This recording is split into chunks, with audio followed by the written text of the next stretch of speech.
Welcome to edupediaworld.com. Now that we have studied about sound in detail, let us also talk about some of the characteristics of sound. So we have seen that each and every sound is different.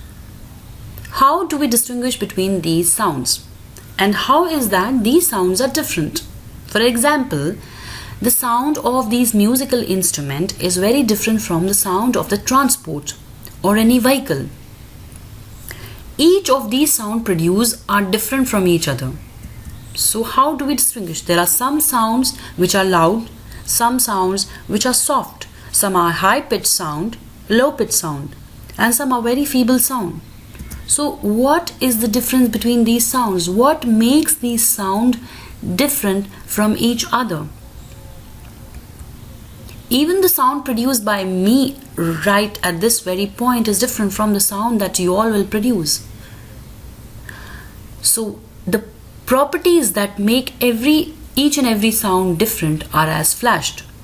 The properties are amplitude, frequency, wavelength, pitch, time period, quality, and speed. So if two sounds are different, then it must be that these properties are different in those sounds. So now we are going to first talk about some of the characteristics of sound, and in today's video we will talk about amplitude. So first we have seen how the sound wave travel in the form of vibration and it reaches our ear. So how are these vibrations formed? These vibrations are nothing but the particles or the molecules which keeps disturbing. They are disturbed among each other. And what is this disturbance? Just look right here. These disturbances are nothing but they are alternatively expanding and compressing, expanding and compressing, expanding and compressing. So this is the disturbance of these particles of the molecule, and this disturbance reaches our ear. So if I take that this is a sound source and this is our ear, so these molecules, as you see right next to the source, are expanded here. They are away from each other. So this expansion is called rarefaction. And again these molecules come together like this. So they are close, they are compressed. So this is called compression. So this alternate rarefaction and compression is the disturbance. And this disturbance then reaches the air. So that's how we get to hear the sound. Now let us also consider this example again, in which I have depicted these large red color molecules. These are the particles or the molecules. So you see now here they are away from each other. So this is called rarefaction. So alternate rarefaction compression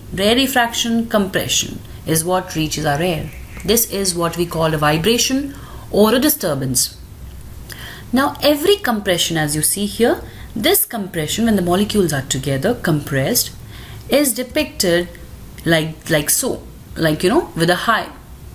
Again you have one more compression here, so we will depict it like so, with a high.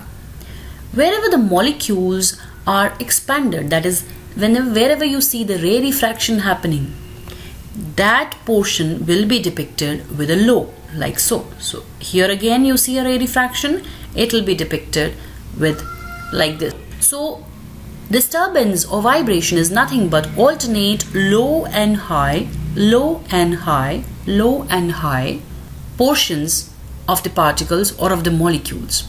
So alternate low high forms the wave. So this is how we now form the x-axis and the y-axis, and you see what happens. Low and high ultimately forms the wave. So this is how the sound travels to our ears. So now let us also learn about this amplitude with the help of few examples. You must have seen a person clapping. If a person claps softly, what is he doing? He is applying less force. So when the force applied is less, he is gently applying the force. So the sound, what kind of sound will you hear? You will hear a very soft sound. Whereas if someone applies a large force and claps his hand, then you will hear a loud bang, a loud hard sound. So what is the difference between both these kinds of sound? Less force, soft sound. Large force, hard sound. Hard sound, hard clap. Soft sound, soft clap. So there has to be some difference in the property of the sound, and that difference is nothing but what we call the amplitude. So amplitude, how do we define amplitude? Amplitude is the fluctuation or displacement of a wave from its mean position. And it is very, very important when we're trying to balance or control the loudness of sound. Now I will explain to you what is amplitude. I said it is fluctuation or it is a displacement. What is this displacement I'm talking about? See, I've depicted here on the graph that this is the displacement. Displacement is here. This is the mean position and this is the peak, that is a maximum that the wave is going. The wave is not going above this. So from here to this place is what is the amplitude. So this is a positive amplitude here, and this wave will also have a negative amplitude, that is this. So this is the maximum position and this is the mean point. So this will be the negative amplitude, that is minus in minus.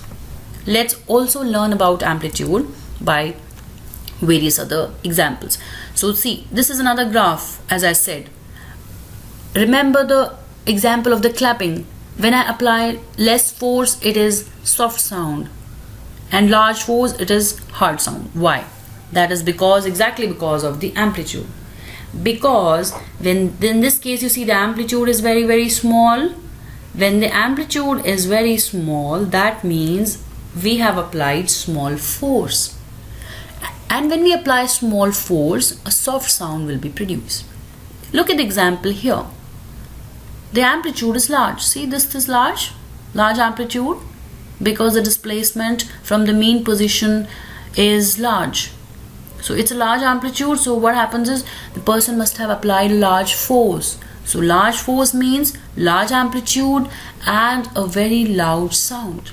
Again now, what is this disturbance that I'm talking about? What is the displacement I'm talking about? We have already seen in our previous videos the example of this ball and thread. If I have a ball and it is attached to a thread and the thread is again fixed at a point on the top here, what happens is if I apply a small force, if I pull this ball to one side and leave it gently, the ball from this mean position will only travel to a very, very small distance on either side. It will not move a lot.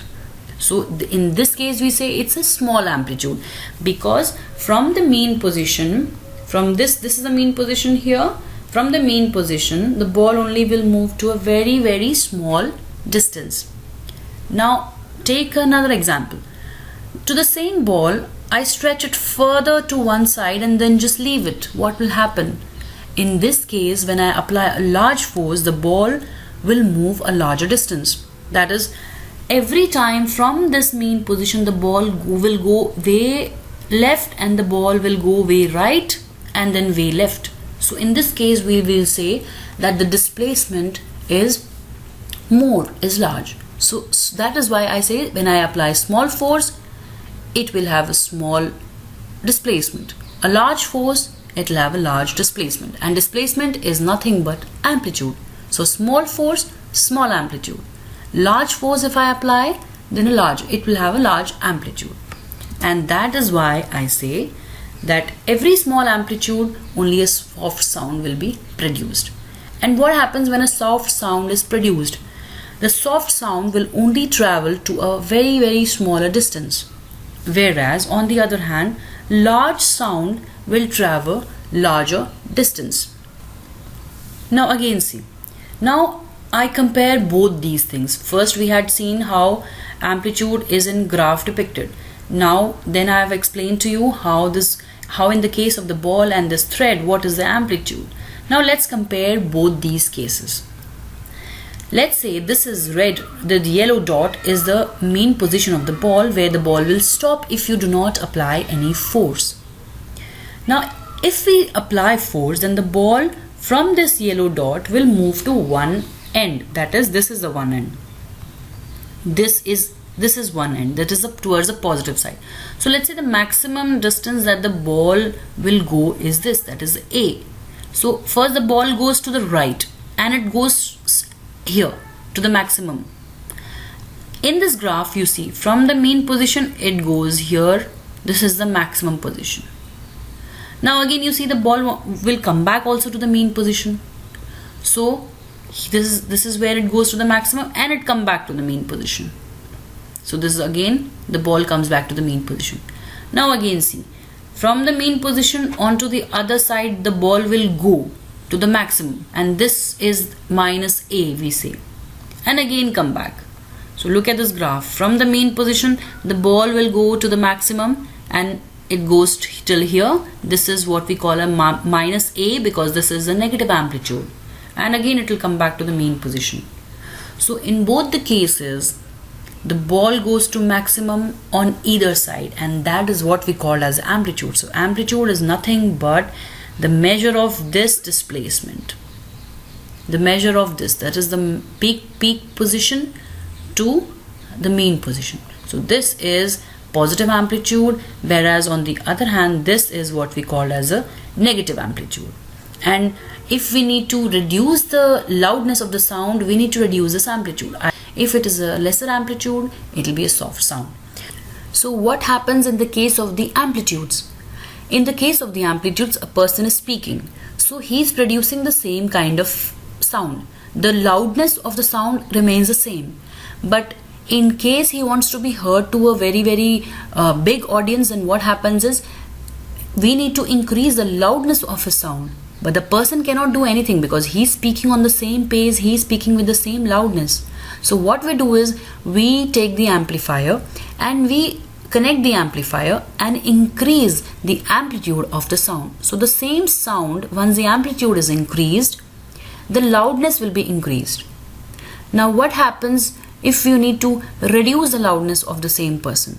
The person is speaking, so what we do is we decrease the amplitude of the sound so that the loudness of the person will be reduced. So that's how amplitude is nothing but measure of the loudness of any sound. So I hope you must have understood what is sound and what is the characteristics of the sound with respect to only amplitude. In the next video, we will talk about few other characteristics of sound like wavelength and frequency and few others. So I hope you must have understood the concept of amplitude of a sound. Thank you for watching Edupedia World videos.